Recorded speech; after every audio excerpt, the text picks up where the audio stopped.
दो बहनों की कहानी, सच्चाई की जीत। एक छोटे से गांव में दो बहनें रहती थीं। बड़ी बहन राधा और छोटी बहन मीरा। राधा बहुत सुंदर थी, लेकिन उसे अपनी सुंदरता पर बहुत घमंड था। वह हमेशा खुद की तारीफ करती और दूसरों को नीचा दिखाती। वहीं मीरा साधारण दिखने वाली थी, लेकिन उसका दिल बहुत साफ और दयालु था। वह हमेशा दूसरों की मदद करती और सबका सम्मान करती। एक दिन गांव में खबर आई कि राजा अपने बेटे के लिए एक अच्छी और सच्ची लड़की की तलाश कर रहा है।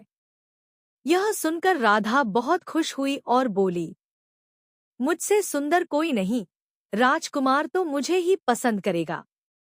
मीरा ने मुस्कुराकर कहा, दीदी, सुंदरता से ज्यादा जरूरी दिल की अच्छाई होती है। राधा ने हंसते हुए कहा, तुम ये बातें समझोगी क्या? अगले दिन दोनों बहनें महल पहुंची। वहां बहुत सारी लड़कियां आई हुई थी। राजा ने सभी की परीक्षा लेने के लिए एक एक पौधा दिया और कहा, जिसका पौधा सबसे अच्छा खिलेगा, वही इस राज्य की रानी बनेगी। राधा ने घर आकर अपने पौधे को सजाने के लिए बहुत मेहनत की, लेकिन उसने जल्दी जीतने के लिए एक चाल चली। उसने बाजार से सुंदर फूल लाकर अपने गमले में लगा दिए। मीरा रोज अपने पौधे को पानी देती रही, लेकिन कई दिनों बाद भी उसका पौधा नहीं उगा। फिर भी उसने हार नहीं मानी और ईमानदारी से वही खाली गमला लेकर महल पहुंच गई।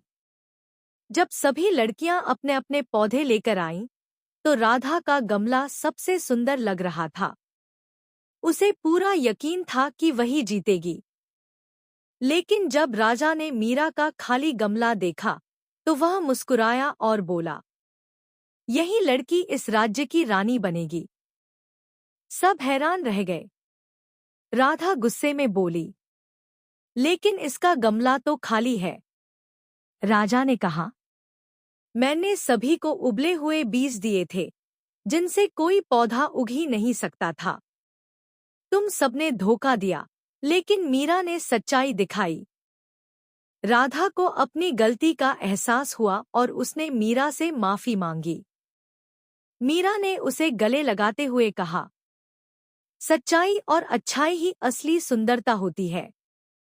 मीरा की शादी राजकुमार से हो गई और वह एक दयालु रानी बनी। राधा ने भी अपने स्वभाव को बदल लिया और गांव में सबकी मदद करने लगी। धीरे धीरे दोनों बहनों का रिश्ता पहले से भी ज्यादा मजबूत हो गया। सीख, सच्चाई और ईमानदारी की हमेशा जीत होती है। सुंदरता नहीं, दिल की अच्छाई ही असली पहचान है।